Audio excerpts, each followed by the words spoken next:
Well, hello and thanks for joining us on the guest. Supporting actors in the agricultural sector is now part of concerns for Cameroon's Customs Department, which has taken a gear or moved a gear by implementing a number of measures that are favorable for the development of the agricultural sector. So with me today is Dr. Kune Gaspar Neba, a senior custom inspector and director in charge of studies, trade facilitator, and risk analysis.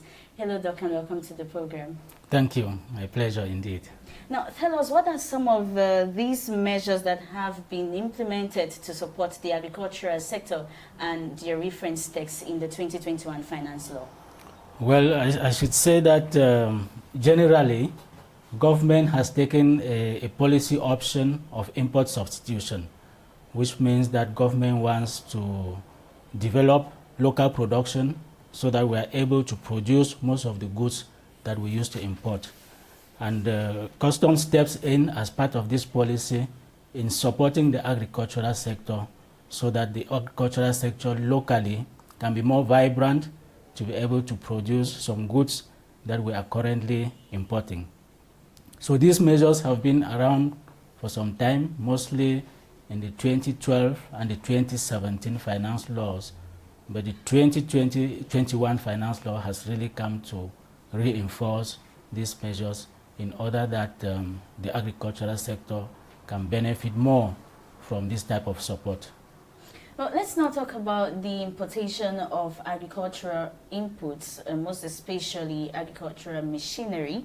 What category of machinery and products are concerned, and how will these exemptions or discounts from customs taxes apply specifically to the goods? Now we are talking of machinery and equipment for the agricultural sector at all levels. So starting with equipment for the preparation of the soil, such as plows, such as tillers, right up to equipment for harvesting, such as combine harvesters and so on, and even equipment for treating the harvested products. And also, I should say that we look at agricultural sector as a whole, including the subsectors of animal husbandry and fisheries. So even equipment which is destined for animal husbandry, such as milking equipment, such as equipment for producing animal feed, and so on, equipment for fisheries, such as fishing vessels, such as outboard motors for light fishing vessels, are also covered by these measures. And essentially, all this equipment is exempted, totally exempted from customs duties and taxes. I should say that the policy up until the 2021 finance law, which was mostly covered by the 2012 and the 2017 finance laws, was to exempt this equipment from VAT only. But this year we have taken it further by exempting also from customs duties, which means that across the board all duties and taxes are now exempted on this equipment. Now, every local producer would want to also meet the demands of an international market, and if you're helping them to be able to import inputs that help in their production, what about exportation? Are there any discounts to help them meet with to be able to be part of the international market?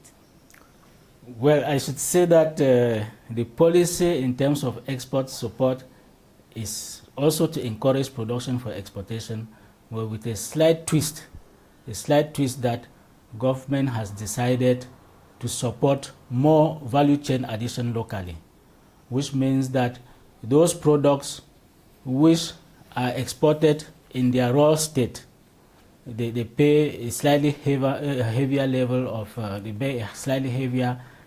of tax burden than those that are transformed or processed. So agricultural products or locally obtained products that have been processed, when they are exported, they are also totally exempted from customs export duties. But when they are exported in the state or only slightly processed, then they pay also some export duties. By way of example, globally, the agricultural products that are exported without any particular transformation, they would normally pay about 2% export duties. But those that have undergone slight transformation, semi-finished products will pay 1% export duties, but those that are fully processed will pay 0% export duty. And I should come back to illustrate the policy of encouraging local value chain. If I use, for instance, forestry products, logs, wood that is exported in logs pay a very high export duty of about 35% to be precise. When it is sawn into pieces of timber, that is, we consider it a little bit of processing locally, then the export duty comes down to 10%. But when it is fully processed in the form of furniture, then it can go out with 0% export duty. Now, is it to all countries that we are exporting to that are concerned with this measure? Yes, basically all these measures, at least from the point of view of export from Cameroon, there is no discrimination. So all exports to all destinations benefit from the same tax system. But how does this affect the African Continental Free Trade Area and also economic partnership agreement? Well, I would now say that when I said there is no discrimination, I meant discrimination when they leave Cameroon. But when they get into some partnership markets, then they get favorable treatment. For instance, those goods that are exported into the European Union, including the UK, that recently left the European Union, but we have a subsistent free trade agreement with them. These products will enter those markets duty-free and quota-free. That is the benefit that they get going into those markets. Obviously, I can also mention the CEMAC zone, which is a zone of free movement of goods. So they already go into these markets free of any hindrances. Now, coming specifically to the African Continental Free Trade Area, you know, we just started implementing the CFTA this January, 1st of January 2021. And the program for liberalization of customs duties within the CFTA countries is a bit long-term. So this year we are starting off, and we have a program of gradual liberalization which will take for Cameroon and the CEMAC countries 10 years for the normal products and 13 years for the sensitive products, which means that over the years the customs duty that these Cameroon exports will pay into destination African countries will be reduced gradually until it will come down to zero. Now, what's the time frame? Yes. No, these support measures are definite. For us, there is no time frame. In fact, Parliament did not put a time frame. So for us, we shall apply them and apply them consistently until such a time that Parliament will decide to either repeal them or to modify them. But for now, they are permanent measures. Well, to end our discussion, I don't know if there are any other support measures or partnership envisaged for the same objective. Let me start with support measures.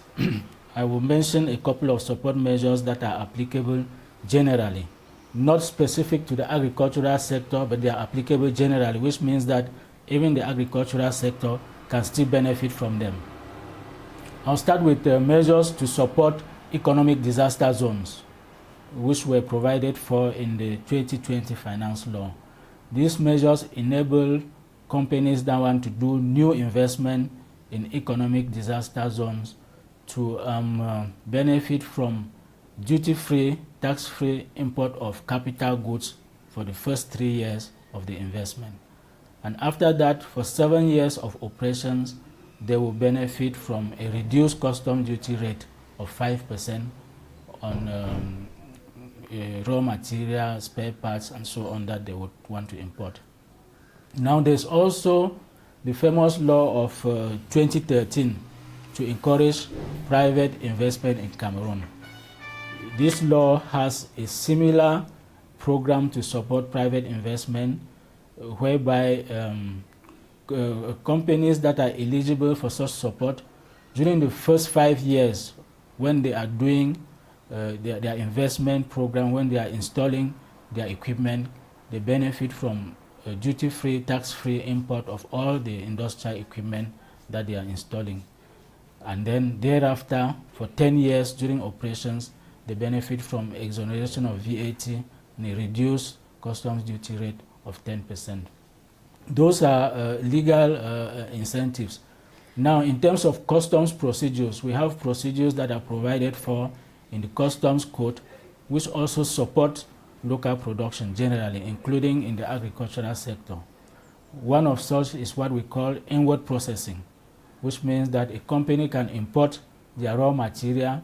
They don't pay taxes when they import the raw material, and it is when they finish producing. Now, if after producing they want to export the finished products, those products will go without duties and taxes. But if they decide to sell some locally, then only the portion that is sold locally will pay the customs duties that was suspended on the raw material. And similar to that, we have another one which is called drawback, which means that if the duty was not suspended but you paid, if you should export later on, then you will be reimbursed the duties that you paid on your raw material. Those are customs procedures provided for in the customs code to support local production.